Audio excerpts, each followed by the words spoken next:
Mesdames et messieurs, bonsoir. Bienvenue dans le JT Soir sur Canal 3 Bénin. À la une de l'actualité ce vendredi, les populations de la commune de Malanville expriment leur opposition à toute manœuvre de déstabilisation du Bénin et de ses institutions. Elles ont organisé une marche pacifique dans les rues de la commune. Les manifestants étaient aux couleurs des partis Foscori pour un Bénin émergent et Union progressiste, le renouveau.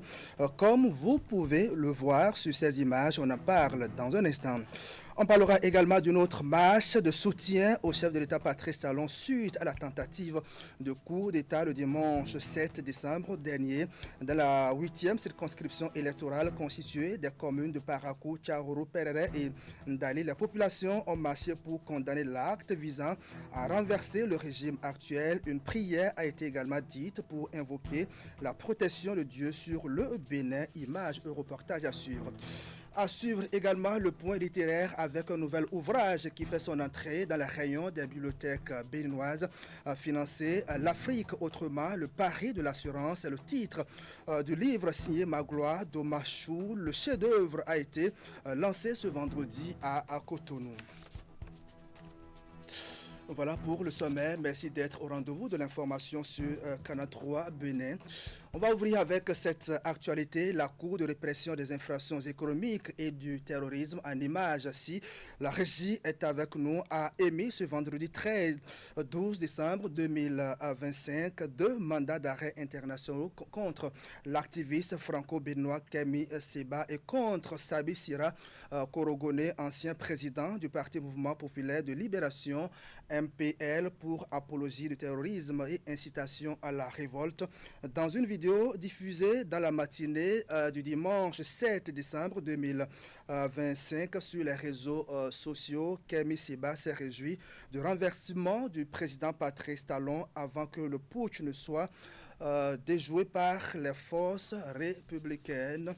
Les images ne sont pas là. Et puis, de son côté, Candide Azanaï, l'homme qu'on ne présente plus sur la scène politique béninoise, président du parti Restaurer l'Espoir, a été interpellé ce vendredi matin par les forces de l'ordre. L'opposant politique a été conduit dans les locaux de la police judiciaire. Pour l'heure, aucun élément officiel n'a été communiqué sur le motif de cette interpellation. L'ancien ministre de la Défense, devenu opposant, a été arrêté au siège de son parti Restaurer l'Espoir où il tenait une séance de travail. Affaire à suivre. C'est une marée humaine qui a inondé les rues pour désapprouver la tentative de coup d'État subie par le Bénin le dimanche 7 décembre 2025. Et vous allez le voir, la population de Malanville condamne l'acte et apporte leur soutien au chef de l'État Patrice Talon qui était dans le viseur des mutins à environ 730 km de Cotonou. Les citoyens de la commune ont fait cette sortie pour réaffirmer leur engagement aux côtés du gouvernement. Les leaders des partis Foscori pour un Bénin émergent et l'Union progressiste, le renouveau, en sont les organisateurs. Reportage.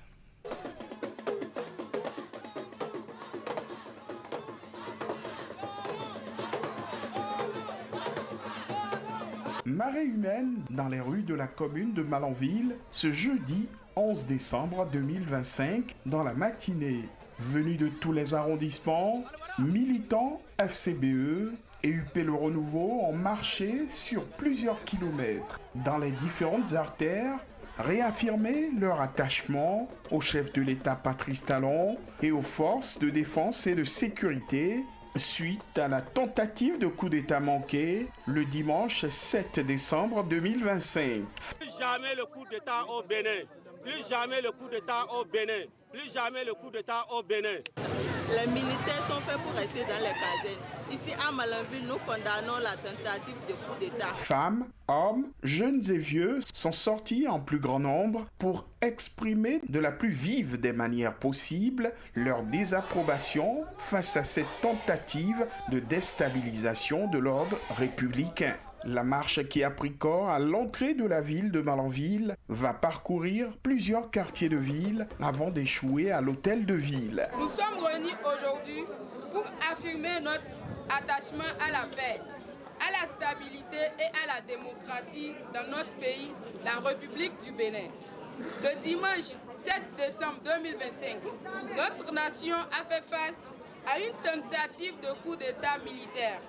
Grâce au courage et à la loyauté de nos forces de défense et de sécurité, cette menace a été maîtrisée.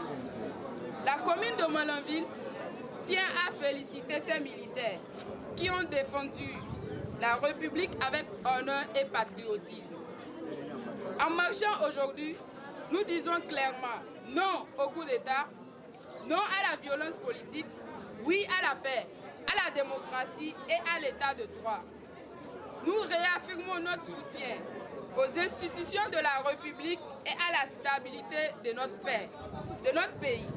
Notre commune reste unie, responsable et déterminée à préserver la cohésion nationale. Sur les pancartes et banderoles, on pouvait lire « Non à la prise du pouvoir par la force au Bénin », Malanville dit non au coup d'État.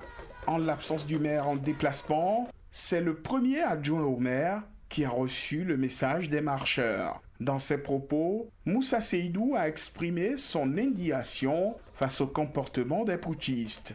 Nous recevons fièrement votre déclaration et que nous la transmettrons à qui de droit.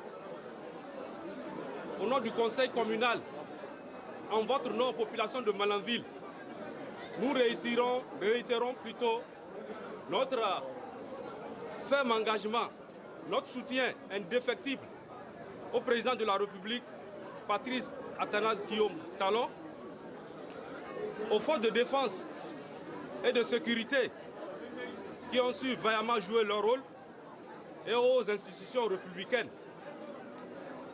C'est le lieu aussi de porter une attention particulière aux familles de ces braves gens qui sont tombés et qui se sont blessés au nom de la démocratie chèrement acquise au Bénin. Le président Patrice Talon n'a pas de souci à se faire. Dans la commune de Malanville, il bénéficie du soutien indéfectible des habitants de cette partie du Bénin.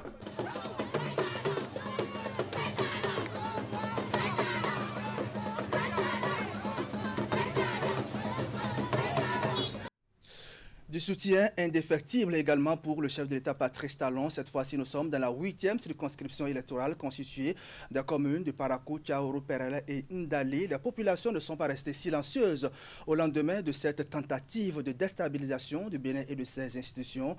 À la faveur d'une marche pacifique organisée ce vendredi, elles ont condamné et apporté leur soutien au président de la République. Après quelques kilomètres de marche, vous allez voir, place a été faite à la prière pour invoquer la protection d'Allah sur le Bénin. Explication, Jacques Degbé. Unis comme un peuple, debout pour la République, les manifestants sont venus de différentes localités de la 8e circonscription électorale pour cette marche pacifique. Dans les discours comme sur les pancartes, le message est clair, limpide et sans embâche. Plus jamais ça au Bénin. Nous voulons un Bénin stable, uni et résolument tourné vers l'avenir. Un Bénin où les divergences se règlent par le dialogue. Un Bénin où personne n'impose la peur. Un Bénin où les institutions demeurent le socle incontournable de notre vie collective. Que chacun reparte d'ici avec une mission, défendre la paix. Ce qu'on a vécu ou on a entendu le dimanche passé, pour nous, ça ne doit plus exister au Bénin. Quiconque aime son pays, si tu n'aimes pas ta République, pourquoi vivre dans cette République? Sans la République, le Bénin n'existe pas. Ce putsch à voter constitue une atteinte à la République et au bon vivre ensemble du peuple béninois. Une tentative de remise en cause de l'ordre constitutionnel en contradiction avec les acquis démocratiques, dénoncent les manifestants qui n'ont pas manqué de témoigner de leur soutien au président de la République et aux forces armées béninoises. Le chef de l'État, M. Patrice Talon, il faut vraiment rendre un hommage mérité. Malgré cette tentative, on l'a vu dimanche soit souriant. C'est ça qu'on appelle un homme. Nous saluons le professionnalisme de toutes les forces républicaines, civiles et militaires qui ont agi avec sang-froid et détermination. La marche a échoué à la mosquée du domicile de l'imam du quartier Dépôt, où une prière a été dite pour invoquer la protection d'Allah sur la nation béninoise. Prière non seulement en hommage de ceux qui sont tombés, mais aussi prière pour rendre grâce à l'Éternel. L'Éternel qui nous a épargnés du pire. Sur place, un bœuf a été immolé pour conjurer le mauvais sort. Retour à Cotonou et direction mosquée centrale de Zongo, toujours sur cette même actualité de tentative de coup d'État. Ils étaient nombreux, ces fidèles musulmans, à répondre à l'appel le jeudi 11 décembre 2025. Ils ont prié pour la paix au Bénin, une prière placée sous le signe de l'unité nationale autour du chef de l'État Patrice Talon. Regardez. Ici, à la mosquée centrale de Zongo, l'heure est à l'unité autour de la personne du président Talon. Après le coup d'État manqué de dimanche, la communauté musulmane rend grâce à Allah. Aux côtés des fidèles, une délégation de responsables politiques avec à sa tête Malik Gomina et Seydou Adambi. Pour ceux qui ont suivi le président de la République dimanche, il a dit que ce pays a une âme. C'est ça qui a empêché au pire d'arriver. Et donc nous avons voulu, au niveau de notre communauté musulmane, dire merci à Allah pour avoir protégé le pays du pire. Voilà pourquoi nous sommes venus rendre grâce à Allah, pour dire merci à Allah d'avoir protégé le Bénin, les Béninois, notre président, la République, les institutions. Nous sommes venus dire merci à Dieu et qu'il continue de veiller sur le Bénin pour que des tentatives comme ça n'ait même pas lieu avant qu'on ne souhaite que ça échoue. Et que notre pays à jamais soit protégé et plus jamais de tentative de coup d'État dans notre pays.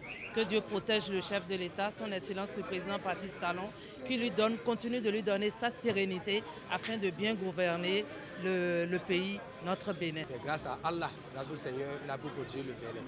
Nous sommes venus le louer, le remercier. Parce que dans notre religion, on dit, si Allah fait pour toi et que tu le remercies, il continue encore par bénir davantage.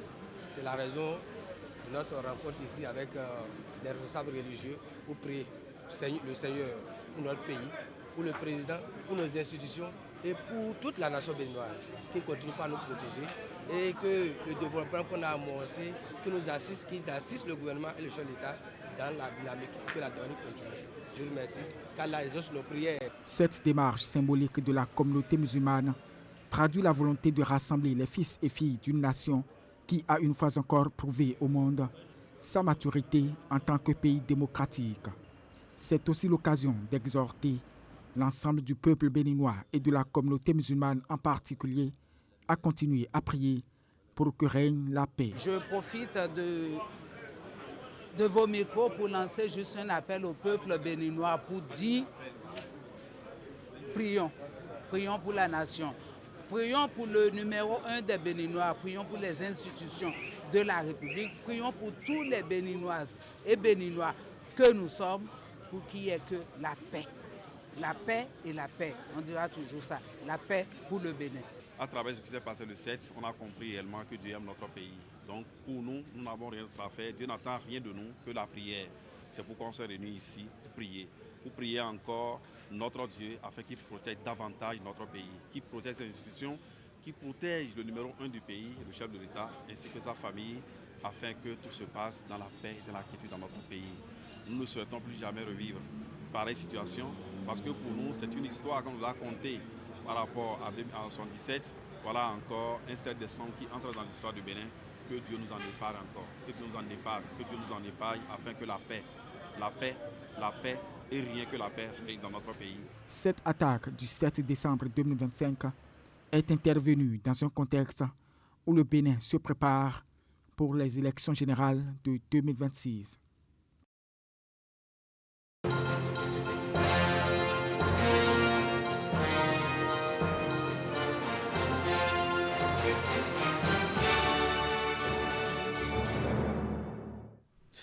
Écho des préparatifs de l'élection présidentielle à présent, le duo Wadaïn Talata de la mouvance présidentielle reçoit encore du soutien. Il vient cette fois-ci du mouvement indépendant des cadres leaders pour un Bénin nouveau. Ces responsables ont fait leur sortie officielle ce jeudi à Porto Novo. Entre autres objectifs, le mouvement veut travailler à la victoire du duo de la mouvance et inciter les citoyens à sortir massivement pour exprimer leur vote en faveur de Romiad Wadaïn et Mariam Chabi Talata. Reportage. Venus des 117 communes du Bénin, ces hommes et femmes se sont retrouvés ici à Porto Novo pour porter sur les fonds baptismaux le mouvement indépendant des cadres leaders pour un Bénin nouveau, le MICL-BN. Ce mouvement politique affiche clairement son intention de soutenir la candidature du duo Wadaïn Talata à la prochaine élection présidentielle. Oui! Nous soutenons ce duo parce qu'il incarne une vision moderne du développement, parce qu'il a démontré par les actes sa capacité de transformer des défis complexes en solutions concrètes. L'autre raison qui sous-tend notre soutien à la candidature du Romiad Wadaïn réside dans le fait que certains cadres de notre mouvement ici présents ont eu des liens très particuliers avec le feu Nestor Wadaïn, père de notre candidat, homme intègre et soucieux du développement de son pays. Le feu Nestor Wadaïn a été pour nous un modèle et un grand soutien. Il est donc de bon ton que nous reconnaissions ce mérite en son fils candidat, le ministre d'État Wadaïn. Le MICL-BN annonce aussi une ambition civique.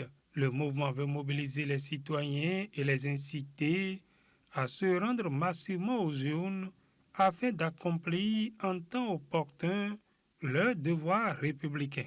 Ce mouvement se donnera pour mission d'être plutôt actif pour la sensibilisation en vue de convaincre la population à comprendre que le vote est un acte éminemment citoyen. C'est pour garantir à cet effet un suffrage important pour le candidat de la mouvance. L'objectif de notre mouvement, c'est que personne ne sera de trop et aucun sacrifice ne sera de trop pour amener le duo Wadaïn Talata à gagner. Le bureau national du MICL-BN, fort de 33 membres et présidé par Abel Hunsa, entend désormais transformer ses engagements en actions concrètes sur le terrain pour peser dans la prochaine élection présidentielle.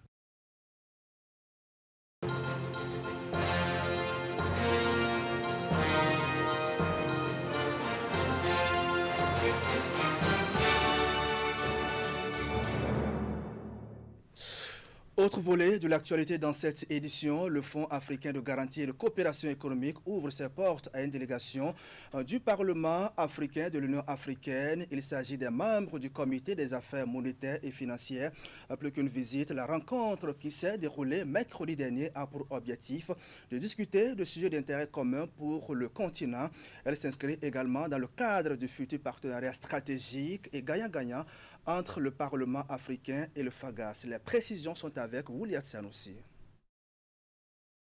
Une rencontre entre le Comité des affaires monétaires et financières du Parlement panafricain PAP et la Direction générale du Fonds africain de garantie et de coopération économique FAGAS. Elle marque le point de départ d'un partenariat stratégique futur entre les deux institutions. Aujourd'hui, le Parlement panafricain travaille dans l'harmonisation des politiques publiques, dans les mesures, dans les programmes, mais aussi travaille à la prise en compte des préoccupations et des aspirations des populations africaines. Et c'est en ce sens que nous, en ce qui nous concerne, toutes les questions liées à l'économie et au développement de la finance en Afrique nous intéressent et nous concernent. Et c'est pourquoi nous sommes là avec vous. Nous avons beaucoup d'ambition, développer davantage le partenariat avec les structures que vous êtes, mais aussi essayer de voir comment on peut faire un travail dans lequel il y aura du win-win, c'est-à-dire un partenariat gagnant-gagnant. C'est une fierté pour le directeur général du FAGAS d'accueillir cette délégation du Comité des affaires monétaires et financières au regard de l'intérêt que le Parlement panafricain accorde aux mécanismes de financement et de garantie qui sont des éléments vitaux pour la croissance du continent africain. Nous sommes dans notre logique de concertation, de travailler ensemble pour l'intérêt du développement accéléré du continent ainsi que de la prospérité partagée pour les populations africaines. Je salue cette visite en ma qualité de directeur général qui est une première dans l'histoire du FAGAS et nous avons le devoir de redevabilité vers le Parlement africain. C'est à travers les ressources publiques des États africains que le FAGAS fonctionne. Donc le FAGAS ouvre ses portes au Parlement africain de venir l'évaluer, de le conseiller, de regarder ce que nous faisons pour l'intérêt du continent. Grâce à ce partenariat, les deux institutions entendent travailler ensemble pour assurer aux jeunes entrepreneurs et aux femmes un accès équitable et simplifié aux mécanismes de financement et de garantie, ce qui leur permettra de devenir des piliers de la prospérité de demain. Juste de reconnaissance, je voudrais au nom de la commission. La présidente du comité a saisi l'occasion pour remettre officiellement au directeur général du FAGAS le règlement intérieur de l'institution, le guide qui leur permet de travailler et de s'auto-évaluer. C'est donc un partenariat stratégique qui se concrétise entre les deux institutions, comme vous pouvez d'ailleurs le constater. Et puis, à la fin de cette importante rencontre, quelques membres de la délégation du Parlement panafricain ont donné leurs impressions par rapport aux discussions avec le Fonds africain de garantie et de coopération économique. Au micro de Wouliat Sanoussi, on va écouter quelques-uns. Nous avons été très enrichis. Parce qu'il est de notre devoir d'abord à nous, membres du bureau, de comprendre. Dès que nous avons compris, nous transmettons l'information au niveau du bureau du pape. Et comme nous avons tout compris, nous pensons que l'institution FAGAS peut apporter un grand appui au niveau du pape. Et c'est une grande chose pour nous, c'est une grande victoire pour notre commission.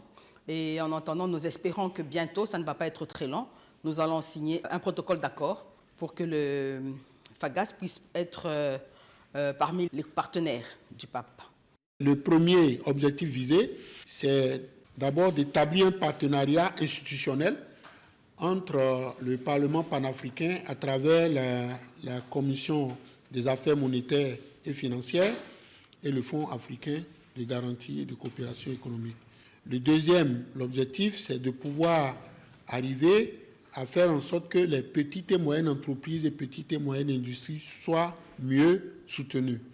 Et le troisième, c'est de faire en sorte que la coopération entre nos deux institutions permette justement de soutenir les efforts de vulgarisation, d'initiation de lois types. Et en ce moment, le Parlement panafricain a initié comme loi type la loi sur l'affacturage. L'Union africaine a 54 ou 55 pays, mais ils se rendent compte qu'en fait, il n'y a que 14 pays qui sont représentés dans le FAGAS. D'ici la fin de l'année 2026, si on peut avoir plus de 30 ou 40 pays qui font partie des États membres du FAGAS. Le FAGAS est un instrument de développement en Afrique et eux, ils sont là aussi pour supporter le FAGAS à servir, en bref, les intérêts économiques des pays États membres de l'Afrique. Tout le peuple africain rêve de l'intégration économique africaine. Le FAGAS, compte tenu de son expérience,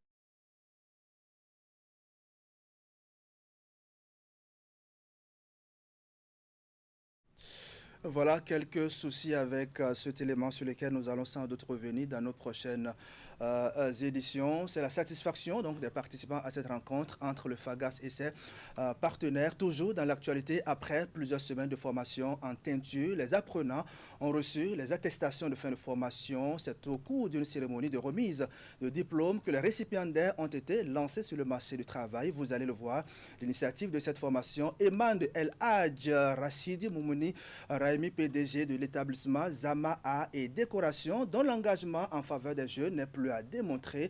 Cette remise d'attestation est le couronnement du parcours des récipiendaires. Reportage. C'est l'aboutissement d'un parcours laborieux. Après plusieurs mois de formation en teinture, à l'établissement Zama Art et Décoration. Les lauréats reçoivent ainsi leur parchemin, preuve de l'achèvement de leur formation.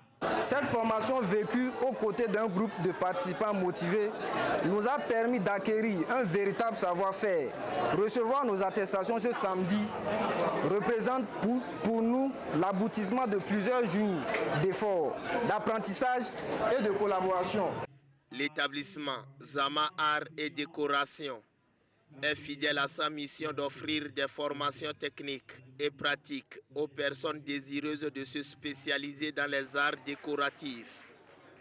À travers cette cérémonie, c'est une page nouvelle qui s'ouvre pour ces lauréats. Chers récipiendaires, recevoir ce diplôme, c'est franchir une étape, mais c'est aussi ouvrir une nouvelle page. Nous vous encourageons à poursuivre, à créer, à entreprendre et à partager vos acquis avec fierté. Vous êtes désormais des ambassadeurs de la teinture artisanale Made in Djougou. Je vous félicite chaleureusement et vous souhaite une brillante continuation. Chers lauréats, une chose est d'avoir son diplôme, mais l'autre chose est de l'utiliser. Je voudrais vous inviter de faire un effort pour mettre en valeur ce que vous avez acquis au niveau de Zama Art et Décoration comme compétence au service du développement de notre chère commune. Chaque prise de parole salue la détermination du PDG de cet établissement pour le travail remarquable accompli en faveur des jeunes. Je remercie notre formateur en la personne de Alhaji Rachidou qui n'a ménagé aucun effort pour la réussite de cette formation. Au total, 15 personnes sont diplômées et prêtes à intégrer le marché du travail. Le marché du livre Quand à lui est enrichi d'un nouvel ouvrage. C'est en images, comme vous pouvez le constater. Son titre, Financer l'Afrique autrement, le pari de l'assurance. L'expert magloire d'Ochamou en est l'auteur. L'ouvrage qui bouscule les idées reçues et propose une nouvelle manière d'imaginer l'avenir économique du continent a été lancé ce jeudi à Cotonou devant un parterre de personnalités du monde financier et des assurances. C'est un reportage signé Teddy Goudalo. Voilà, mesdames et messieurs, ainsi va le Bénin ce vendredi 12 décembre 2025. Merci à vous qui nous suivez depuis Kouarfoua. C'est à Toukountouna. Merci de votre fidélité au programme de Canal 3 à Bénin. On va se retrouver dimanche prochain à partir de 13h sur votre rendez-vous préféré, le grand format. Bonsoir chez vous.